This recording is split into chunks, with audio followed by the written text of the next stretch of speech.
s'agit maintenant non plus simplement d'observer et de noter nos idées, mais de véritablement étudier le texte. Alors, probablement que des éléments vont se recouper. D'ailleurs, avec l'expérience, on va développer des compétences progressivement, et la phase 3 et 4 vont se dissocier un petit peu moins franchement.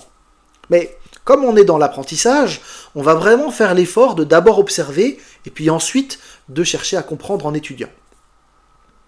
Dans cette phase de compréhension et d'étude, on va s'obliger à faire au moins 3 lectures dans 3 versions différentes. En effet, normalement, il faudrait commencer par traduire le texte depuis la langue originale, l'hébreu pour l'Ancien Testament ou le grec pour le Nouveau Testament. Et donc on devrait traduire le texte pour pouvoir trouver les jeux de mots, etc., etc. Alors, comme souvent on n'a pas cette compétence, il faut prendre le temps de lire dans différentes versions. C'est absolument fondamental. Et oui, ça prend du temps, et par certains aspects, il y a des répétitions. Mais au travers de la Bible, Dieu a parlé pour se révéler. Et il a utilisé le langage courant du temps, et ce message a été transmis pour la première fois dans une langue qui n'est pas la nôtre. Les auteurs bibliques ont employé, sous la conduite du Saint-Esprit, les mots, la syntaxe, les jeux de mots, et tous les procédés rhétoriques et littéraires de l'outil linguistique qu'ils avaient à leur disposition. Or, il n'y a aucune langue différente de celle qu'ils ont employée qui ne dispose des mêmes mots, de la même palette de sens, des mêmes expressions. On peut prendre un exemple plus moderne pour comprendre. Par exemple, en français, on va dire bonjour. Mais comment est-ce qu'on va traduire bonjour en anglais ? On va dire hello. Mais dans hello, on n'a pas l'idée de bonne journée qu'on a en français. Alors on peut dire good morning ou good afternoon, mais on n'a pas l'idée de la journée. De la même manière, quand on dit salut en français, l'idée du salut, qui vient donc du salut en Christ, je te souhaite le salut, on ne va pas la trouver en anglais. À l'inverse, en anglais, quand il pleut fort, on dit it's raining cats. Il pleut des chats. Mais en français, si on dit il pleut des chats, ça ne va pas marcher. On va dire il pleut des cordes. Mais du coup, on n'a plus le chat, on a des cordes. Donc vous voyez, quand on passe d'une langue à l'autre, on perd des éléments. Et là, on parle du français et de l'anglais, qui sont proches dans le temps et l'espace.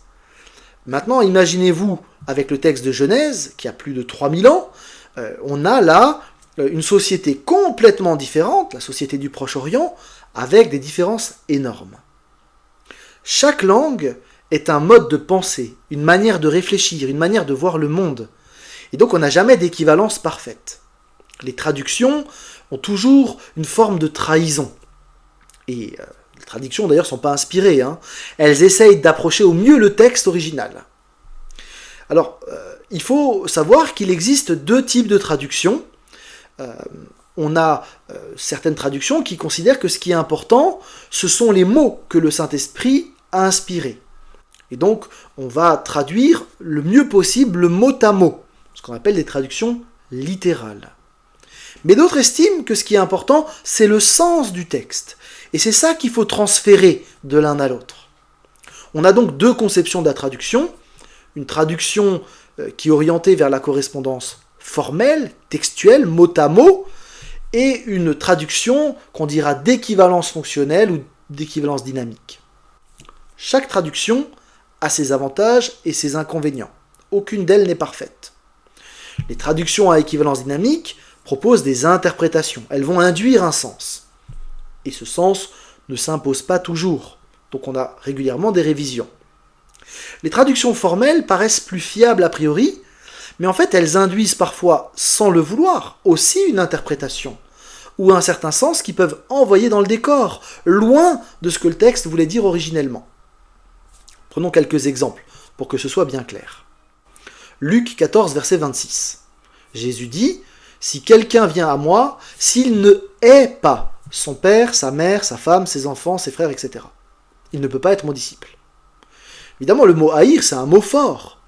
Et la version littérale, effectivement, rend bien ce côté très fort, radical de la décision.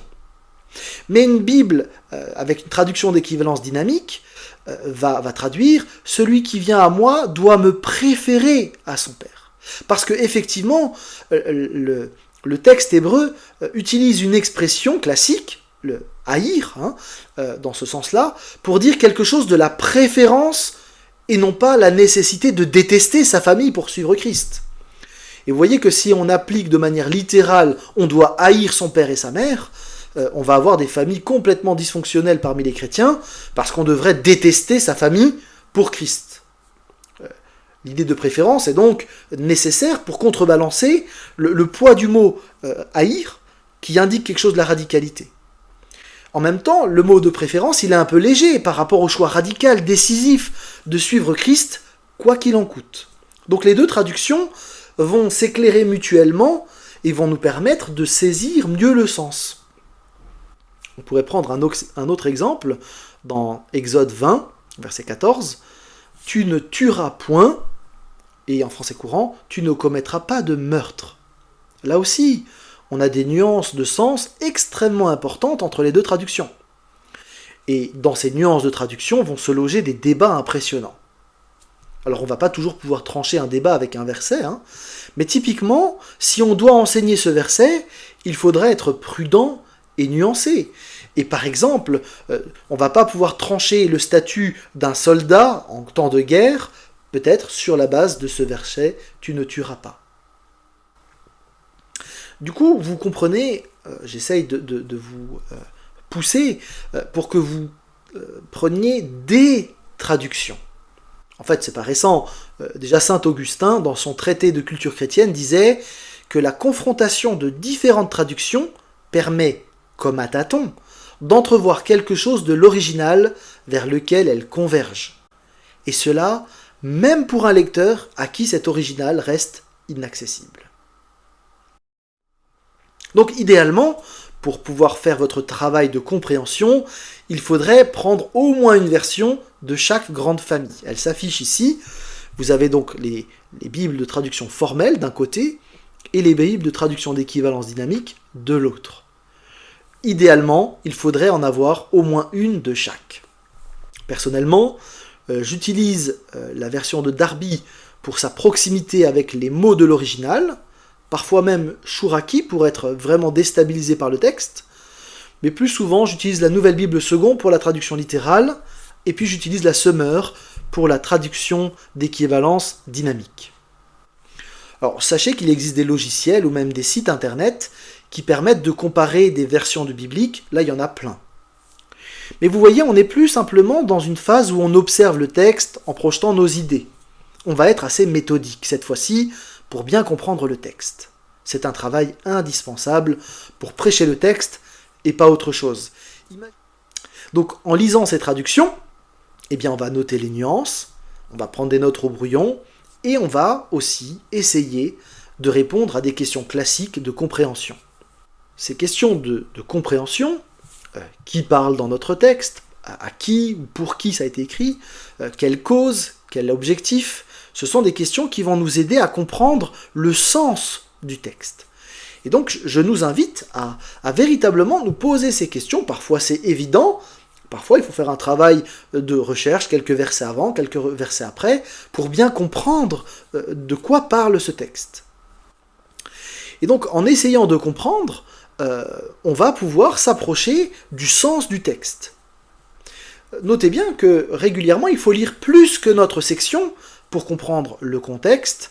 Parfois il faudra lire une note de bas de page dans une bible d'études pour comprendre exactement de quoi parle notre texte. Mais l'idée, c'est de vraiment chercher à comprendre le texte pour lui-même, pas ce que je projette dedans. L'enjeu ici, ce n'est pas de se demander qu'est-ce que ça me dit, mais qu'est-ce qui est dit, par qui, à qui, dans quel but. Progressivement, avec ce travail à noter, on doit pouvoir clarifier les éléments suivants. Le thème qui est développé par l'auteur, les problèmes, les défis, les solutions proposées, les informations données, ce qu'on pourrait appeler la thèse de l'auteur. Et puis, les arguments principaux, les idées clés. Même dans un récit, on a bien un élément central qui est là, que l'auteur veut nous transmettre. Et finalement, on va pouvoir tout synthétiser dans ce qu'on appelle la proposition centrale du texte, c'est-à-dire le cœur du texte. C'est ce sur quoi il ne faut pas faire d'impasse. Le texte, il a été écrit pour ça. Et par fidélité, on va transmettre cette vérité centrale.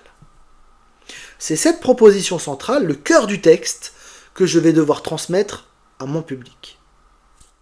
Et donc quand j'ai bien compris le texte, eh bien je vais pouvoir passer de ce qui a été dit hier à eux là-bas, à aujourd'hui, ici et nous.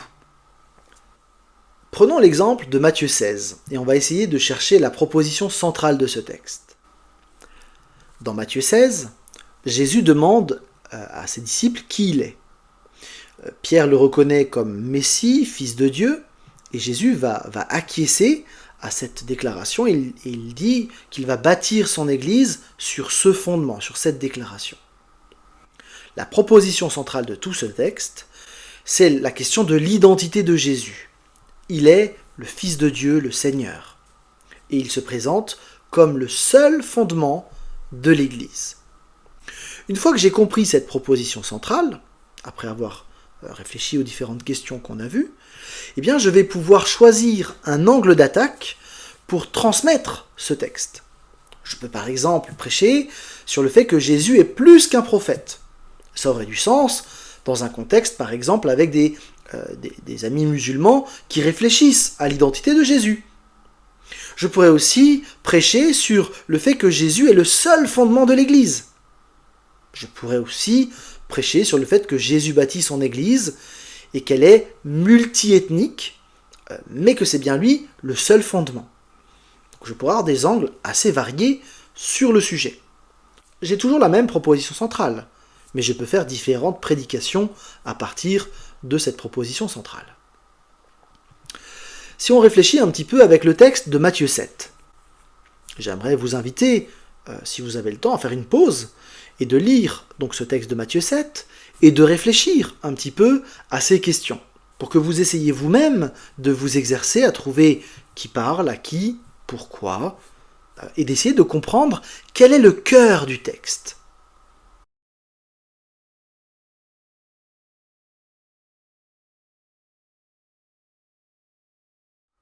Dans Matthieu 7, c'est Jésus qui parle.